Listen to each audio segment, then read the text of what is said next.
Learning point channel पर आप सभी का स्वागत है। अगर आपने अभी तक इस चैनल को सब्सक्राइब नहीं किया है तो सबसे पहले सब्सक्राइब करें और बेल आइकन को दबा दें ताकि आपको हमारा हर वीडियो अपडेट्स मिलता रहे। आज हम इस वीडियो के माध्यम से भारत देश में मनाए जाने वाले कई व्रत त्योहारों में से एक प्रसिद्ध और लोकप्रिय व्रत जितिया व्रत के बारे में संपूर्ण जानकारी हासिल करेंगे।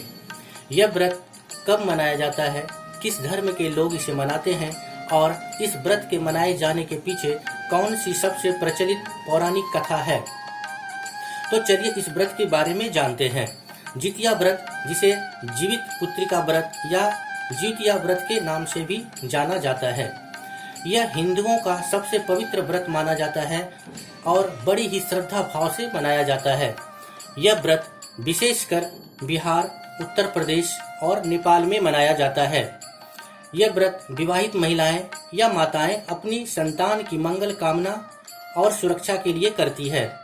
यह व्रत बहुत ही कठिन व्रत है जिसमें महिलाएं पूरा दिन एवं रात बिना पानी पिए निर्जला व्रत करती है। यह व्रत 3 दिनों तक चलता है। सबसे पहले हम बात करते हैं कि यह व्रत कब मनाया जाता है। तो यह व्रत हमारे हिंदू पंचांग के अनुसार आश्विन मास के कृष्ण पक्ष की सप्तमी तिथि से लेकर 9वीं तिथि तक मनाया जाता है। यह पर्व 3 दिनों तक मनाया जाता है, जिसमें पहला दिन को नहाय खाए कहा जाता है। इस दिन से व्रत की शुरुआत होती है। दूसरा दिन खुर जितिया कहलाती है और तीसरा दिन या अंतिम दिन जितिया का पारण किया जाता है। तो जितिया व्रत के पहले दिन से शुरुआत करते हैं। तो इस दिन महिलाएं स्नान करने के बाद सिर्फ एक बार अन्न ग्रहण करती है, फिर दिन भर कुछ भी नहीं खाती है। फिर दूसरा दिन जो खुर जितिया कहलाती है, इस दिन महिलाएं निर्जला व्रत करती है और यह दिन सबसे विशेष दिन होता है। इसके बाद अगले दिन यानी कि तीसरे दिन इस व्रत का पारण करती है। इस दिन पारण के रूप में कढ़ी भात, नोनी का साग एवं मड़ुआ की रोटी प्रथम भोजन के रूप में ग्रहण करती है। पर बहुत लोग इस दिन बहुत कुछ खाते हैं। इस तरह से जितिया व्रत में 3 दिनों तक उपवास चलता है और इस व्रत में कथा सुनने का विशेष महत्व रहता है। तो इस पर्व से जुड़ी सबसे प्रचलित जो कथा है अब हम आप सभी को सुनाने जा रहे हैं। एक बार नैमिषारण्य के निवासी ऋषियों ने संसार के कल्याणार्थ सूत जी से पूछा, हे सूत, कराल कलिकाल में लोगों के बालक किस तरह दीर्घायु होंगे, सो कहिए। सूत जी बोले, जब द्वापर का अंत और कलयुग का आरंभ था, उसी समय बहुत सी शोकाकुल स्त्रियों ने आपस में सलाह की कि क्या इस कली में माता के जीवित रहते पुत्र मर जाएंगे। जब वे आपस में कुछ निर्णय नहीं कर सकी, तब गौतम जी के पास पूछने के लिए गई। जब उनके पास पहुंची तो उस समय गौतम जी आनंद के साथ बैठे थे। उनके सामने जाकर उन्होंने मस्तक झुकाकर प्रणाम किया। तदनंतर स्त्रियों ने पूछा, हे प्रभु, इस कलयुग में लोगों के पुत्र किस तरह जीवित रहेंगे, इसके लिए कोई व्रत या तप हो तो कृपा करके बताइए। इस तरह उनकी बात सुनकर गौतम जी बोले, आपसे मैं वही बात कहूँगा जो मैंने पहले से सुन रखी है। गौतम जी ने कहा, जब महाभारत युद्ध का अंत हो गया और द्रोण पुत्र अश्वत्थामा के द्वारा अपने बेटों को मरा देखकर सब पांडव बड़े दुखी हुए, तो पुत्र के शोक से व्याकुल होकर द्रौपदी अपनी सखियों के साथ ब्राह्मण श्रेष्ठ धौम्य के पास गई और उसने धौम्य से कहा, हे विपेंद्र, कौन सा उपाय करने से बच्चे दीर्घायु हो सकते हैं, कृपा करके ठीक ठीक कहिए। धौम्य बोले, सतयुग में सत्य वचन बोलने वाला, सत्याचरण करने वाला, समदर्शी जीमूतवाहन नामक एक राजा था। एक बार वह अपनी स्त्री के साथ अपनी ससुराल गया और वहीं रहने लगा। एक दिन आधी रात के समय पुत्र के शोक से व्याकुल कोई स्त्री रोने लगी, क्योंकि वह अपने बेटे के दर्शन से निराश हो चुकी थी। उसका पुत्र मर चुका था। वह रोती हुई कहती थी, हाय, मुझ बूढ़ी माता के सामने मेरा बेटा मरा जा रहा है। उसका रुदन सुनकर राजा जीमूतवाहन का तो मानो हृदय विदीर्ण हो गया। वह तत्काल उस स्त्री के पास गया और उससे पूछा, तुम्हारा बेटा कैसे मरा? बूढ़ी ने कहा, गरुड़ प्रतिदिन आकर गांव के लड़कों को खा जाता है। इस पर दयालु राजा ने कहा, माता, अब तुम रो मत, आनंद से बैठो, मैं तुम्हारे बच्चे को बचाने का यत्न करता हूँ। ऐसा कहकर राजा उस स्थान पर गया जहाँ गरुड़ आकर प्रतिदिन मांस खाया करता था। उसी समय गरुड़ भी उस पर टूट पड़ा और राजा के शरीर का मांस खाने लगा। जब अतिशय तेजस्वी गरुड़ ने राजा का बायां अंग खा लिया तो झटपट राजा ने अपना दाहिना अंग फेर कर गरुड़ के सामने कर दिया। यह देखकर गरुड़ जी ने कहा, देव योनियों में तुम कौन हो? तुम मनुष्य तो नहीं जान पड़ते? अच्छा, अपना जन्म और कुल बताओ। पीड़ा से व्याकुल मन वाले राजा ने कहा, हे पक्षीराज, इस तरह के प्रश्न करना व्यर्थ है। तुम अपनी इच्छा भर मेरा मांस खाओ। यह सुनकर गरुड़ रुक गए और बड़े आदर से राजा के जन्म और कुल की बात पूछने लगे। राजा ने कहा, मेरी माता का नाम शैव्या और मेरे पिता का नाम शालिवाहन है। सूर्यवंश में मेरा जन्म हुआ है और जीमूतवाहन मेरा नाम है। राजा की दयालुता देखकर गरुड़ ने कहा, हे महाभाग, तुम्हारे मन में जो अभिलाषा हो वह वर मांगो।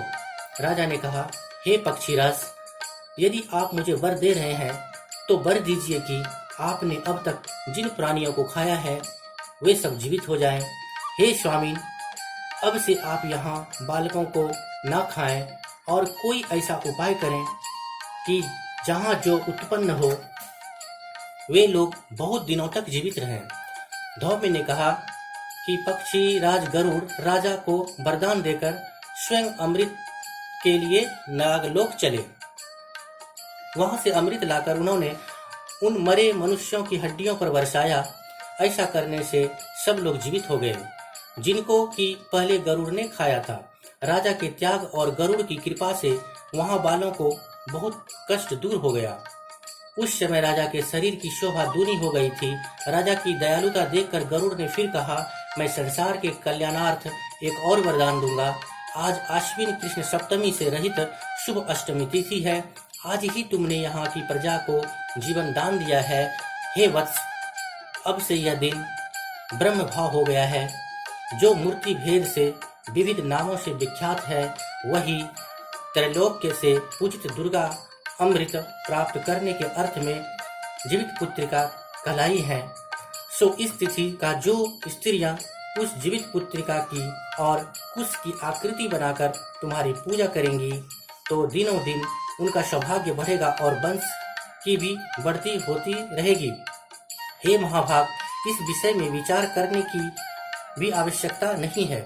हे राजन, सप्तमी से रहित और उदया तिथि की अष्टमी को व्रत करें, यानी सप्तमी विद्ध अष्टमी जिस दिन हो उस दिन व्रत ना कर शुद्ध अष्टमी को व्रत करें और नवमी में पारण करें। यदि इस पर ध्यान ना दिया गया तो फल नष्ट हो ही जाएगा और सौभाग्य तो अवश्य नष्ट हो जाएगा। जीमूतवाहन को इस तरह का वरदान देकर गरुड़ वैकुंठ धाम को चले गए और राजा भी अपनी पत्नी के साथ अपने नगर को वापस चले आए। धौम्य द्रौपदी से कहते हैं, हे देवी, मैंने यह अतिशय दुर्लभ व्रत तुमको बताया है। इस व्रत को करने से बच्चे दीर्घायु होते हैं। हे देवी, तुम भी पूर्वोक्त विधि से यह व्रत और दुर्गा जी का पूजन करो तो तुम्हें अभिलषित फल प्राप्त होगा। मुनिराज धौम्य की बात सुनकर द्रौपदी के हृदय में एक प्रकार का कौतूहल उत्पन्न हुआ और पूर्ववासिनी स्त्रियों को बुलाकर उनके साथ यह उत्तम व्रत किया।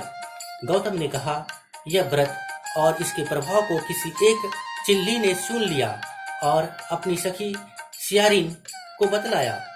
इसके बाद पीपल वृक्ष की शाखा पर बैठकर उस चिल्ली ने और उस वृक्ष के खोतों में बैठकर सियारिन ने भी व्रत किया। फिर वही चिल्ली किसी उत्तम ब्राह्मण के मुख से यह कथा सुन आई और पीपल के खोतों में बैठी हुई अपनी सखी को सुनाया। सियारिन ने आधी कथा सुनी थी कि उसे भूख लग गई और वह उसी समय शव से भरे हुए श्मशान में पहुंची।